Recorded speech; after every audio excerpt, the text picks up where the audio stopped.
हाल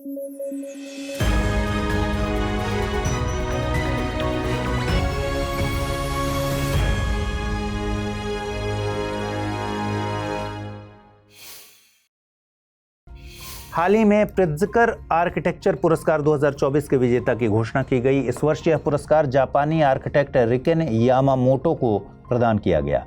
यह आर्किटेक्चर क्षेत्र का सर्वोच्च अंतर्राष्ट्रीय पुरस्कार है। इसे आर्किटेक्चर क्षेत्र का नोबेल भी कहा जाता है। इस पुरस्कार की स्थापना 1979 में शिकागो के प्रित्ज़कर परिवार ने अपने हयात फाउंडेशन के माध्यम से की थी। इस पुरस्कार को आर्किटेक्ट के विशिष्ट योगदान के लिए हर साल प्रदान किया जाता है। आपको बता दें, बालकृष्ण दोषी प्रित्ज़कर पुरस्कार पाने वाले पहले भारतीय थे। उन्हें 2018 में इस पुरस्कार से सम्मानित किया गया था। हाल ही में जैव विविधता पर ब्लू लीडर्स उच्च स्तरीय कार्यक्रम बेल्जियम में आयोजित किया गया। यह कार्यक्रम हाई सीज को प्रदूषण, जलवायु परिवर्तन और अत्यधिक मछली पकड़ने से बचाने के लिए प्रयासरत है तथा इसके लिए एक नई संधि की पुष्टि करने का आग्रह करता है। इस संधि पर अभी तक 88 देशों ने हस्ताक्षर किए हैं, जिसमें से केवल 2 देश चिली और पलाऊ ने इसकी पुष्टि की है। भारत ने अभी तक इस संधि पर हस्ताक्षर नहीं किया है। 2023 में विभिन्न देश एक नई संधि BBNJ संधि या हाई सीज संधि पर सहमत हुए। BBNJ संधि से तात्पर्य marine biological diversity in areas beyond national jurisdiction है। इसे लागू करने के लिए संयुक्त राष्ट्र महासागर सम्मेलन को एक मंच के रूप में उपयोग किया जाएगा, जो 2025 में आयोजित होगा। चीन लगातार वैश्विक भूभाग और समुद्री क्षेत्र पर अधिकार की अपनी योजनाओं को लेकर चर्चा में रहता है। हालिया घटनाक्रम में चीन ने टोंकिन की खाड़ी में वियतनाम के क्षेत्र पर कब्जा करने की योजना बनाई है। दरअसल चीन ने आधिकारिक तौर पर टोंकिन की खाड़ी के उत्तरी हिस्से में एक नई बेसलाइन की घोषणा की, जो इस क्षेत्र में उसके क्षेत्रीय दावों को रेखांकित करती है। आपको बता दें कि चीन में इसे बेबू खाड़ी और वियतनामी में बेक बो खाड़ी कहा जाता है। इस खाड़ी की सीमा पश्चिम और उत्तर पश्चिम में वियतनाम से, उत्तर में चीन के स्वायत्त क्षेत्र से और पूर्व में लिझोउ प्रायद्वीप और हैनान द्वीप से लगती है। भारत ने हाल ही में गोल्डन लंगूर की अनुमानित आबादी के आंकड़े जारी किए। नवीनतम सर्वेक्षण के आधार पर भारत में इनकी आबादी लगभग 7,396 बताई गई है। यह सर्वेक्षण primate research centre NE India और असम वन विभाग ने अन्य संस्थाओं के साथ मिलकर 2 चरणों में पूरा किया। यह मुख्य रूप से असम और भारत भूटान के सीमावर्ती क्षेत्रों में पाए जाते हैं। इन्हें वन्य जीव संरक्षण अधिनियम 1972 की अनुसूची 1 में, IUCN की एंडेंजर्ड कैटेगरी में और साइट्स की परिशिष्ट 1 में शामिल किया गया है। कैबिनेट कमेटी ऑन सिक्योरिटी ने यानी CCS ने advanced medium combat aircraft AMCA के डिजाइन और विकास के लिए एक परियोजना को मंजूरी दी है। यह भारत का 5वीं पीढ़ी का लड़ाकू मल्टी रोल फाइटर जेट होगा। यह उन्नत स्टील्थ सुविधाओं के साथ मध्यम वजन वाला लड़ाकू विमान होगा। इसके साथ ही यह विमान कम इलेक्ट्रोमैग्नेटिक वेव्स उत्पन्न करने वाला होगा। इसके चलते इसे रडार से पकड़ना मुश्किल होगा।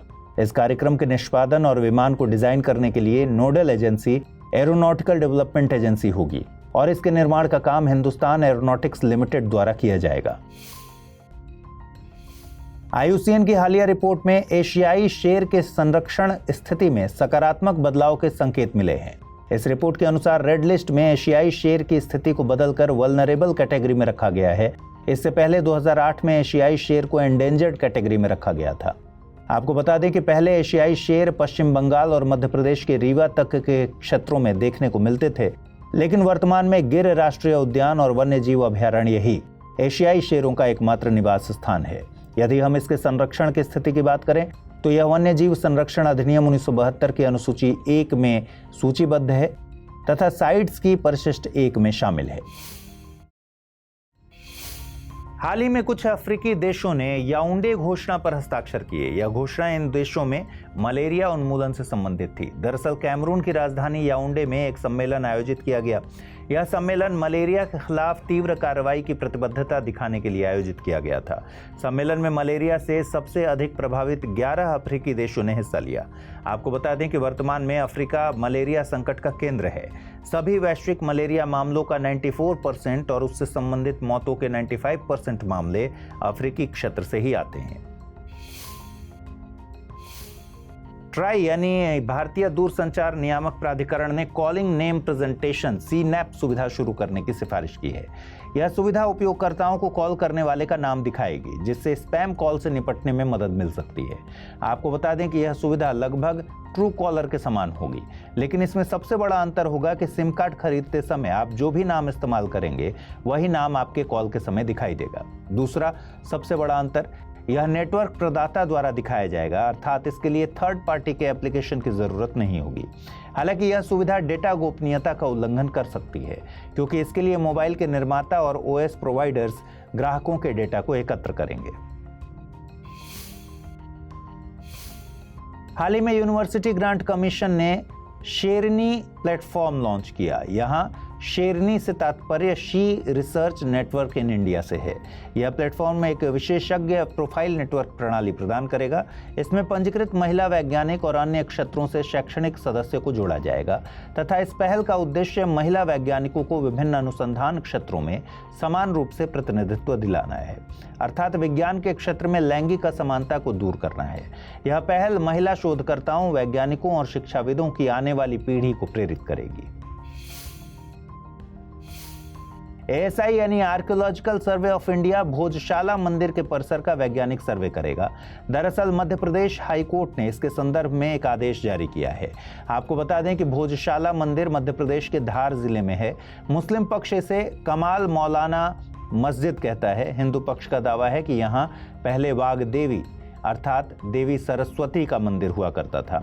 वहीं ASI के अनुसार यह मंदिर लगभग 11वीं शताब्दी ईस्वी में राजा भोज द्वारा बनवाया गया था, जो देवी सरस्वती को समर्पित था, तथा एक महाविद्यालय की भी स्थापना यहाँ की गई थी, जिसे बाद में भोजशाला नाम से जाना गया।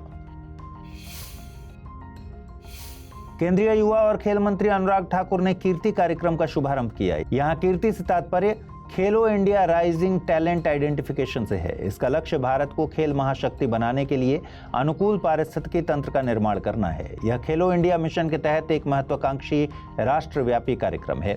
इसमें 9 से 18 वर्ष की उम्र के युवा शामिल होंगे। इस कार्यक्रम के तहत प्रतिभा की पहचान करके उनके कौशल को निखारा जाएगा।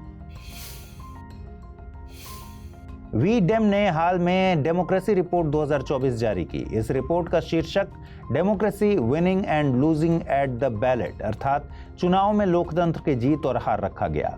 यह रिपोर्ट स्कोर के आधार पर देशों को शासन के 4 प्रकारों में वर्गीकृत करती है। इसमें liberal democracy, electoral democracy, electoral autocracy और क्लोज्ड ऑटोक्रेसी शामिल हैं। भारतीय लोकतंत्र को इस रिपोर्ट में इलेक्टोरल ऑटोक्रेसी के रूप में वर्गीकृत किया गया है तथा भारत उन देशों की सूची में शामिल है जहां अपने आप में पूरी तरह से तानाशाही अथवा निरंकुश शासन व्यवस्था है। हरियाणा में सियासी उथल पुथल जारी है। दरअसल मुख्यमंत्री मनोहर लाल खट्टर ने हरियाणा के मुख्यमंत्री पद से इस्तीफा दे दिया। इसके बाद मुख्यमंत्री पद के लिए नायब सिंह सैनी का नाम चुना गया। उन्हें हरियाणा में OBC समुदाय के प्रमुख नेता के रूप में जाना जाता है। यदि हम हरियाणा की बात करें तो इसका गठन 1 नवंबर 1966 को किया गया था। इसके लिए सितंबर 1966 में संसद ने पंजाब पुनर्गठन एक्ट पारित किया था। इसके बाद हरियाणा पंजाब से अलग होकर भारत का 17वां राज्य बन गया। इसी के साथ पंजाब और हरियाणा दोनों की राजधानी के रूप में चंडीगढ़ को एक केंद्र शासित प्रदेश बना दिया गया था। हाल ही में भारतीय प्रधानमंत्री ने त्रिपुरा में सबरूम लैंड पोर्ट का उद्घाटन किया। यह लैंड पोर्ट भारत बांग्लादेश अंतर्राष्ट्रीय सीमा पर स्थित है। यह फेनी नदी पर मैत्री पुल के माध्यम से बांग्लादेश के चटगांव बंदरगाह से जुड़ा है। यह दोनों देशों के बीच माल और यात्रियों की आवाजाही को आसान बनाने में मदद करेगा और उत्तर पूर्व राज्यों के उत्पादों के लिए नए बाजार के अवसर प्रदान करेगा। यदि हम लैंड पोर्ट की बात करें तो यह राष्ट्रीय राजमार्गों, राज्य मार्गों आदि के कुछ हिस्सों सहित अंतर्राष्ट्रीय सीमाओं पर स्थित ऐसे क्षेत्र होते हैं जिन्हें लैंड कस्टम स्टेशन और इमिग्रेशन चेक पोस्ट्स के रूप में नोटिफाई किया गया हो। यह यात्रियों और सामानों को सीमाओं के पार निकासी और परिवहन की सुविधा प्रदान करते हैं। अश्वनी कुमार को प्रमुख निर्यातक निकाय federation of Indian export organisation के नए अध्यक्ष के रूप में चुना गया। FIEO की स्थापना 1965 में निर्यात संवर्धन संगठनों के एक शीर्ष निकाय के रूप में की गई थी। यह सोसाइटी पंजीकरण अधिनियम 1860 के तहत पंजीकृत निकाय है। इसका मुख्यालय दिल्ली में स्थित है। यह निर्यात व्यापार को सुविधाजनक बनाने वाले सभी निकायों को एक साथ एक मंच पर लाने में महत्वपूर्ण भूमिका निभाता है। प्रधानमंत्री ने आज पीएम सूरज राष्ट्रीय पोर्टल का शुभारंभ किया। यहां पीएम सूरज से तात्पर्य प्रधानमंत्री सामाजिक उत्थान और रोजगार आधारित जन कल्याण कार्यक्रम से है। यह पोर्टल पात्र व्यक्तियों को बैंकों, गैर बैंकिंग वित्तीय कंपनियों, सूक्ष्म वित्त संस्थानों और अन्य संगठनों के माध्यम से ऋण सहायता प्रदान करेगा। इससे समाज के सबसे वंचित वर्गों का उत्थान किया जा सकेगा। इसके माध्यम से वंचित वर्गों के 1 लाख उद्यमियों को ऋण सहायता प्रदान की जाएगी। फरवरी महीने में जामा नेटवर्क ओपन जर्नल में जीरो फूड चिल्ड्रन पर एक लेख प्रकाशित हुआ था। इस लेख में बताया गया कि भारत में 19.3% अर्थात 67 लाख बच्चे जीरो फूड कैटेगरी में आते हैं तथा जीरो फूड चिल्ड्रन के प्रतिशत के मामले में भारत दुनिया में तीसरे स्थान पर आता है। केवल गिनी और माली ही भारत से आगे हैं। यह अध्ययन 92 देशों के डेटा को ध्यान में रखकर किया गया है। आपको बता दें कि यहाँ जीरो फूड चिल्ड्रन का मतलब है 6 से 23 माह की उम्र के वे बच्चे जिन्होंने पिछले 24 घंटों में कोई दूध या भोजन नहीं खाया हो। हालांकि महिला एवं बाल विकास मंत्रालय ने इस लेख का खंडन किया है। हाल ही में भारत और डोमिनिकन गणराज्य ने संयुक्त आर्थिक और व्यापार समिति JETCO की स्थापना के लिए एक प्रोटोकॉल पर हस्ताक्षर किए। यह आर्थिक सहयोग और व्यापार संबंधों को सुविधाजनक बनाने के लिए द्विपक्षीय तंत्र होगा। वर्तमान में व्यापार और वाणिज्य पर दोनों देशों के बीच कोई द्विपक्षीय संस्थागत तंत्र मौजूद नहीं है। इसके माध्यम से दोनों देश व्यापार, सेवाओं और औद्योगिक प्रौद्योगिकियों में सहयोग करके संबंधों को मजबूत करेंगे। आपको बता दें कि भारत मुख्य रूप से डोमिनिकन गणराज्य से सोना आयात करता है तथा फार्मास्यूटिकल्स, समुद्री उत्पाद, मोटर वाहन सहित अन्य वस्तुओं का निर्यात करता है। हाल ही में चीन, ईरान और रूस ने ओमान की खाड़ी में एक संयुक्त नौसैनिक अभ्यास शुरू किया। इसे समुद्री सुरक्षा बेल्ट 2024 नाम दिया गया है। इस अभ्यास में तीनों देशों के 20 से अधिक शिप, सपोर्ट वेसल्स और नौसैनिक हेलीकॉप्टर शामिल हैं तथा अजरबैजान, कजाकिस्तान, ओमान, पाकिस्तान और दक्षिण अफ्रीका इस अभ्यास के पर्यवेक्षक के रूप में शामिल हैं। यदि हम ओमान की खाड़ी की बात करें तो यह अरब सागर का पश्चिमी विस्तार है तथा हिंद महासागर से फारस की खाड़ी का एकमात्र प्रवेश द्वार है। इस खाड़ी की सीमा पाकिस्तान, ईरान, संयुक्त अरब अमीरात और ओमान से लगती है। भूटान के प्रधानमंत्री शेरिंग टोब्गे भारत की 5 दिवसीय यात्रा पर आज भारत आए। हालांकि उनकी यात्रा से एक दिन पहले ही भारतीय कैबिनेट ने 2 अहम समझौतों पर मंजूरी दे दी थी। इन समझौतों में ऊर्जा और खाद्य सुरक्षा शामिल है। यह खाद्य सुरक्षा समझौता भूटान खाद्य एवं औषधि प्राधिकरण तथा भारतीय खाद्य सुरक्षा और मानक प्राधिकरण के बीच हुआ। ऊर्जा समझौता भारत के ऊर्जा दक्षता ब्यूरो तथा भूटान के ऊर्जा विभाग के बीच हुआ। हाल ही में केंद्रीय मंत्री किरेन रिजिजू ने मध्य भारत में वायुमंडलीय अनुसंधान परीक्षण ARTCI के पहले चरण का उद्घाटन किया। यह परीक्षण सुविधा मध्य प्रदेश के सीहोर जिले में स्थापित की गई है। यह मौसम विज्ञान विभाग को क्लाउड सिस्टम, भूमि वायुमंडलीय इंटरैक्शन तथा लो प्रेशर सिस्टम्स और डिप्रेशन ट्रैकिंग के बारे में समझ बढ़ाने में मदद करेगी। या आसान भाषा में कहें तो इसे मौसम मॉडल को समझने और भारतीय मॉनसून पर अध्ययन करने के लिए डिजाइन किया गया है। केन्या के नैरोबी में खाद्य स्वच्छता पर कोडेक्स समिति के 54वें सत्र का आयोजन किया जा रहा है। यह सत्र 15 मार्च तक चलेगा। इसी सत्र के दौरान भारत की मानक संचालन प्रक्रिया पर चर्चा की गई। यह संचालन प्रक्रिया फूड स्ट्रीट्स के आधुनिकीकरण से संबंधित है तथा यह इस सत्र के प्रमुख एजेंडा में से एक है। यदि हम कोडेक्स एलिमेंटेरियस कमीशन की बात करें तो यह एक अंतर्राष्ट्रीय खाद्य मानक निकाय है। इसकी स्थापना 1963 में संयुक्त राष्ट्र के खाद्य और कृषि संगठन और विश्व स्वास्थ्य संगठन द्वारा संयुक्त रूप से की गई थी। इसके उद्देश्यों में उपभोक्ता के स्वास्थ्य की रक्षा करना और खाद्य व्यापार में उचित प्रथाओं को सुनिश्चित करना शामिल है। प्रधानमंत्री नरेंद्र मोदी की अध्यक्षता में कैबिनेट समिति ने अंतर सरकारी फ्रेमवर्क को मंजूरी दी। यह फ्रेमवर्क भारत सरकार और संयुक्त अरब अमीरात के बीच हुए समझौते का परिणाम है। यह भारत पश्चिम एशिया यूरोप आर्थिक गलियारे को सशक्त बनाने और इसके संचालन के लिए सहयोग पर केंद्रित है और संयुक्त निवेश और सहयोग की संभावनाओं को तलाशने जैसे मुद्दों को शामिल करता है। इसके अलावा इसका उद्देश्य बंदरगाहों, समुद्र और लॉजिस्टिक के क्षेत्र में दोनों देशों के बीच संबंधों को बढ़ाना है। हर साल 17 सितंबर को हैदराबाद मुक्ति दिवस के रूप में मनाया जाएगा। इसके संदर्भ में हाल ही में गृह मंत्रालय द्वारा अधिसूचना जारी की गई। इसे मनाए जाने के पीछे मकसद हैदराबाद को आजाद कराने वाले शहीदों को याद करना और युवाओं के मन में देशभक्ति की भावना को बनाए रखना है। आपको बता दें कि भारत की आज़ादी के बाद हैदराबाद को आज़ादी नहीं मिली थी। आज़ादी के बाद भी हैदराबाद निज़ामों के शासन के अधीन था। इस क्षेत्र को ऑपरेशन पोलो चलाकर 17 सितंबर 1948 को निजाम शासन से मुक्त कराया गया था। सुप्रीम कोर्ट ने पोबितोरा वन्यजीव अभयारण्य को गैर अधिसूचित करने वाली योजना पर रोक लगा दी है। दरअसल असम सरकार ने 26 साल पुरानी एक अधिसूचना को वापस लिया था जो इसे अभयारण्य घोषित करती थी। अब यदि हम पोबितोरा वन्यजीव अभयारण्य की बात करें तो यह असम राज्य के मोरीगांव जिले में स्थित है।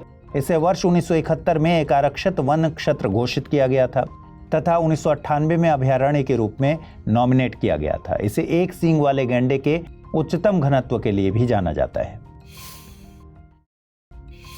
पिछले कुछ समय से डेरियन गैप काफी चर्चा में है। दरअसल डेरियन गैप वो क्षेत्र है जहां से अमेरिका में इलीगल इमिग्रेशन की घटना बहुत तेजी से बढ़ रही है। यदि हम डेरियन गैप की बात करें तो यह कोलंबिया और पनामा सीमा के बीच, या फिर यूं कहें कि दक्षिण अमेरिका को उत्तरी अमेरिका से जोड़ने वाला एक सघन जंगल है। इस जंगल को ही डेरियन गैप कहा जाता है, जो कि विश्व के सबसे खतरनाक और दुर्गम जंगलों में से एक है। स्वास्थ्य मंत्रालय ने भारत में स्नेक बाइट की रोकथाम और नियंत्रण के लिए राष्ट्रीय कार्य योजना प्रस्तुत की। यह कार्य योजना भारत में स्नेक बाइट के जहर के प्रबंधन, रोकथाम और नियंत्रण के लिए व्यापक रूपरेखा प्रदान करती है। इसके माध्यम से 2030 तक स्नेक बाइट से होने वाली मौतों को आधा करने का लक्ष्य रखा गया है। आपको बता दें कि वर्तमान में भारत में हर साल स्नेक बाइट से लगभग 50,000 मौतें होती हैं। ये मौतें वैश्विक स्तर पर स्नेक बाइट से होने वाली सभी मौतों का लगभग आधा हिस्सा है। हाल ही में पॉल अलेक्जेंडर का 78 साल की उम्र में निधन हो गया। उन्हें पोलियो पॉल के नाम से भी जाना जाता था। दरअसल पॉल 6 साल की उम्र में पोलियो से पीड़ित थे और बीमारी के चलते उनका गर्दन के नीचे का हिस्सा लकवाग्रस्त हो गया था। इसके बाद उन्होंने अपनी जिंदगी के 70 साल लोहे की मशीन में गुजारे, जो खास तौर पर उनके सांस लेने के लिए बनाई गई थी। इस मशीन को उनका आयरन लंग कहा गया। 2023-24 के रणजी ट्रॉफी सीजन का फाइनल हाल ही में खेला गया। यह फाइनल मैच मुंबई और विदर्भ के बीच मुंबई के वानखेड़े क्रिकेट स्टेडियम में खेला गया। इसमें मुंबई ने विदर्भ को 169 रनों से हराकर मैच में जीत दर्ज की। इसी जीत के साथ मुंबई ने 42वीं बार रणजी ट्रॉफी का खिताब अपने नाम किया। इसरो नई पीढ़ी के लॉन्च वाहन NGLV का निर्माण शुरू करने की योजना पर काम कर रहा है। इस परियोजना के लिए एक टीम को औपचारिक रूप दिया गया है। फिलहाल इस प्रोजेक्ट को आंतरिक रूप से सूर्या नाम दिया गया है। इसका मकसद NGLV विकसित करना, देश का अपना अंतरिक्ष स्टेशन बनाना और भारतीयों को चंद्रमा पर भेजना है। SBI ने हाल ही में इलेक्टोरल बॉन्ड्स का ब्यौरा जारी किया। इसके बाद लॉटरी किंग का नाम चर्चा में आ गया। दरअसल SBI द्वारा जारी ब्यौरे में bond future gaming and hotel services private limited company का नाम सबसे ऊपर था। इस कंपनी ने बॉन्ड के जरिए करीब 1368 करोड़ रुपए का राजनीतिक चंदा दिया है। इस कंपनी का संचालन सैंटियागो मार्टिन करते हैं। सैंटियागो मार्टिन ने म्यांमार से लौटने के बाद 1988 में लॉटरी व्यवसाय शुरू किया था और मार्टिन लॉटरी एजेंसीज लिमिटेड की स्थापना की थी। इसके बाद वह लॉटरी किंग के नाम से जाना जाने लगा। राजनीतिक घोटालों और कई अपराधों में इनका नाम पहले भी कई बार आता रहा है। भारत में शार्क के अवैध व्यापार को लेकर एक रिपोर्ट जारी की गई है। इस रिपोर्ट का शीर्षक अवैध वन्य जीव व्यापार में शामिल भारत के शार्क रखा गया है। इसमें 2010 से 2022 तक के आंकड़ों को शामिल किया गया है और इस रिपोर्ट के अनुसार शार्क के अवैध व्यापार के मामले में तमिलनाडु शीर्ष पर है। इसके बाद कर्नाटक, गुजरात और केरल का स्थान है। इस रिपोर्ट को ट्रैफिक और WWF इंडिया द्वारा जारी किया गया है। लिमिटेड ओवर्स क्रिकेट यानी वनडे और T20 फॉर्मेट में स्टॉप क्लॉक रूल परमानेंट होने जा रहा है। स्टॉप क्लॉक रूल में बॉलिंग टीम को पारी का अगला ओवर शुरू करने के लिए 60 सेकंड का टाइम मिलेगा। ऐसा नहीं करने पर टीम पर पेनल्टी लग जाएगी। यह रूल ICC के T20 वर्ल्ड कप के साथ यूनिवर्सल हो जाएगा, अर्थात सभी व्हाइट बॉल क्रिकेट में इसे लागू कर दिया जाएगा।